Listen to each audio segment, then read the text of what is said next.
کیا ایک بے زبان لاش بول سکتی ہے؟ کیا موت کے بعد کوئی اپنے قاتل کا نام بھی بتا سکتا ہے؟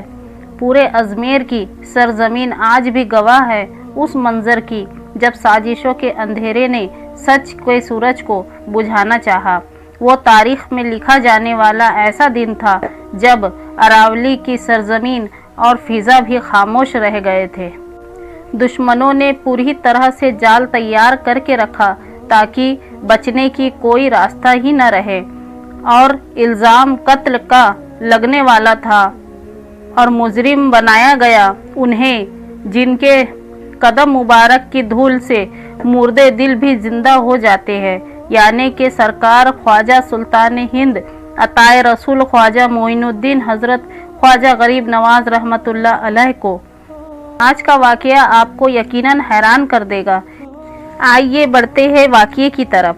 یہ وہ زمانہ تھا جب کفر کے بادل منڈرا رہے تھے۔ ازمیر جو اس وقت راجہ پرتھوی راج کا راز تھا، محلے کی دیوار اونچی تھی اور تلواروں کی دھاریں تیز تھی، لیکن پھر ریگستان کی سوکھی ریت پر ایک ایسے شخصیت کے قدم مبارک حاضر ہوئے جن کی سادگی نے بادشاہ کے تخت کو ہلا کر رکھ دیا۔ جب خواجہ غریب نواز رحمۃ اللہ علیہ انا ساگر کے کنارے اپنی جھوپڑی میں آباد ہوئے تو کسی بھی شخص نے یہ نہیں سوچا تھا کہ یہ درویش ایک دن پوری انسانیت اور سبھی کے دلوں کا سکون بن جائے گا۔ شروعات میں مذاق اڑایا گیا، پھر جادوگروں سے حملے کرائے گئے، پانی بھی روک دیا گیا، لیکن جسے اللہ نے بلندی دینی ہو اسے دنیا کی کوئی طاقت ہلا نہیں سکتی۔ انا ساگر کا پانی ایک کاسے میں سمٹ کر رہ گیا اور جادوگروں کا جادو اہنکار بھی خواجہ غریب نواز کے قدموں کی دھول بن گیا۔ جب سبھی ہتھ کنڈے پرست ہو گئے، شکست کھانے لگے، تو دشمنوں نے اپنا طریقہ بدل لیا۔ دشمنوں کے دلوں میں حسد کی آگ اتنی تیز تھی کہ وہ پورے شہر کو بھی جلانے کے لیے تیار تھے۔ دشمنوں کو یہ دکھتا اور محسوس ہوتا تھا کہ ہم ہر دن ہار رہے ہیں، اور یہ سوچتے تھے کہ یہ فقیر تو نظروں سے جادو کرتا ہے، اس کی وجہ سے ہمارے دھرم کے سبھی لوگ ان کے دیوانے ہو رہے ہیں۔ اگر آج ہم اس درویش کو نہیں روکتے ہیں تو کل ہمارا نام و نشان مٹ جائے گا۔ انہوں نے سوچا کہ جب شیر کو شکار کرنا ہو اور وہ جال میں نہ پھنسے تو اسے بدنام کر دو۔ انہوں نے سوچا کہ بھولی بھالی جنتا بہت ہی جذباتی ہوتی ہے، ہمیں تو بس ایک چنگاری لگانے کی دیر ہے۔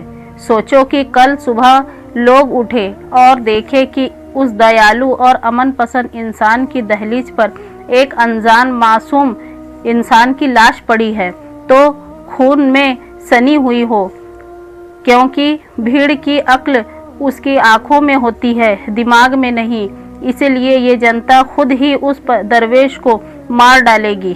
پھر دشمنوں کا یہ پکا ارادہ ہو گیا کہ آج کسی بے گناہ کا قتل کرنا ہے۔ پھر اسی شڑینتر کو انجام دینے کے لیے دشمن اپنے اپنے خنجروں کے ساتھ دبے پاؤں ازمیر کی گلیوں میں نکل پڑے، اور پھر جیسے ہی انہیں اکیلا شخص جو کہ مسافر تھا وہ دکھائی دیا تو وہ لوگ اس کا منہ دبا کر خنجروں سے اس پر حملہ کر کے اسے موت کے حوالے کر دیا۔ ان ظالموں نے اس لاش کو بورے میں بھر کر گھسیٹتے ہوئے خواجہ غریب نواز کی جھوپڑی کے دروازے کی دہلیز پر رکھ دیا، اور جھوپڑی کے اندر سے قرآن پڑھنے کی ہلکی ہلکی آواز بھی سنائی آ رہی تھی۔ تبھی دشمنوں نے اپنا کام کو انجام دے کر وہاں سے چلے گئے اور صبح ہونے کا انتظار کرنے لگے۔ اب اجالا پوری طرح پھیلا بھی نہیں تھا کہ کچھ لوگ وہاں سے گزرے۔ اس بھیڑ میں سے ایک شخص کی نظر اس خون سے سنی ہوئی لاش پر پڑی اور وہ چیخ اٹھا۔ اس وقت مانو وقت تھم سا گیا، سبھی کے دل بیٹھنے لگے، بھیڑ اکٹھا ہونے لگی۔ اسی بھیڑ میں سے آواز آئی، یہ تو قتل ہوا ہے، اس کا گلا کاٹ دیا گیا ہے۔ تبھی وہ دشمن جنہوں نے اس قتل کو انجام دیا تھا وہ اس بھیڑ میں شامل ہو گئے اور چلا چلا کر کہنے لگے کہ ہم نہ کہتے تھے کہ یہ بہروپیہ ہے، ابھی بھی وقت ہے، پہچان لو اس بہروپیے کو، یہ کوئی سادھو سنت مہنت نہیں، یہ قاتل ہتھیارہ ہے۔ اور پھر لاش کی طرف ہاتھ دکھا کر کہا، لاش بھی تو دیکھو کہاں پڑی ہے، اس درویش کے دروازے پر۔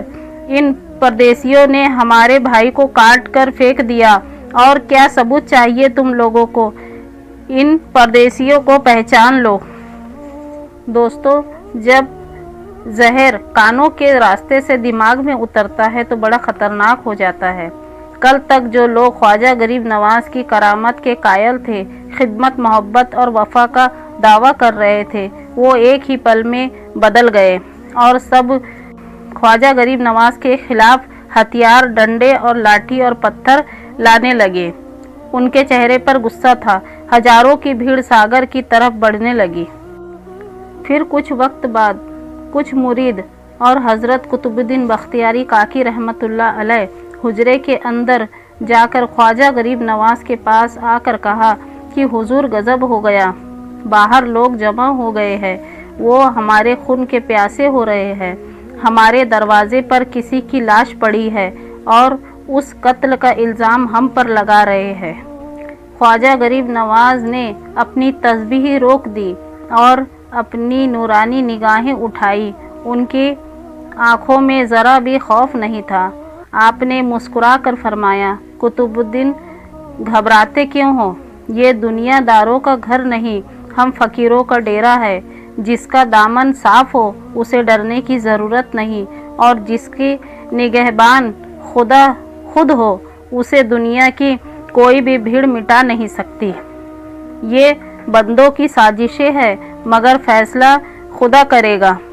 یہ فرما کر آپ اپنی جگہ سے اٹھ کے کھڑے ہوئے۔ باہر پتھروں اور گالیوں کا شور بڑھ چکا تھا، اور جیسے ہی خواجہ غریب نواز اور ان کے ساتھی اپنے حجرے سے باہر نکلے تو لوگ چلانے لگے، یہی ہے وہ قاتل۔ اتنا کہہ کر جو شخص جس نے اس ہتیا کو انجام دیا تھا وہ اپنی چمچماتی تلوار لے کر سامنے آیا اور بولا، رک جاؤ، آج تمہارا کوئی جادو نہیں چلے گا۔ دیکھو اسے، یہ لاش کہاں پڑی ہے۔ تمہارے گناہوں کی گواہی یہی لاش دے رہی ہے، اور اجمیر کا قانون ہے خون کے بدلے خون۔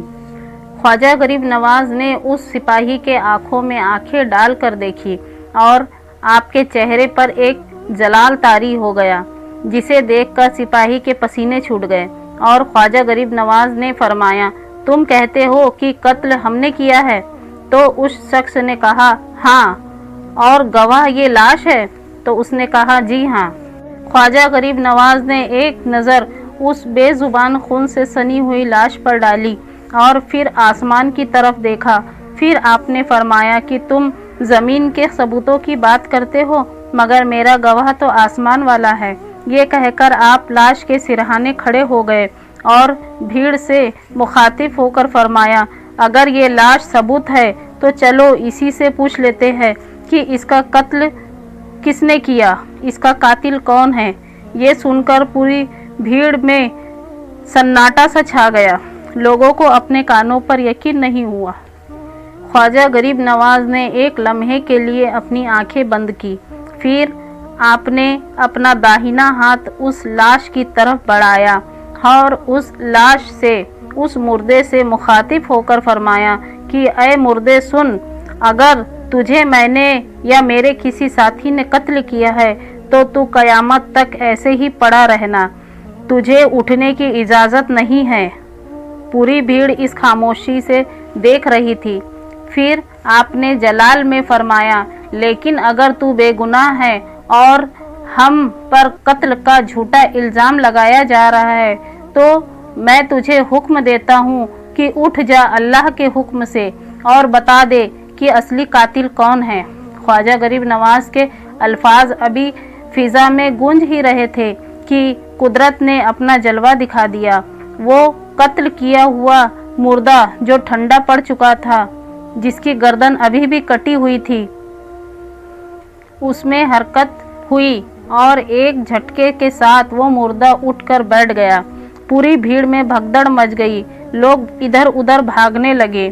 وہ مردہ شخص حیرانی سے اپنے ہاتھوں کو دیکھنے لگا، پھر اس کی نظر سامنے کھڑے سرکار خواجہ غریب نواز رحمت اللہ علیہ پہ پڑی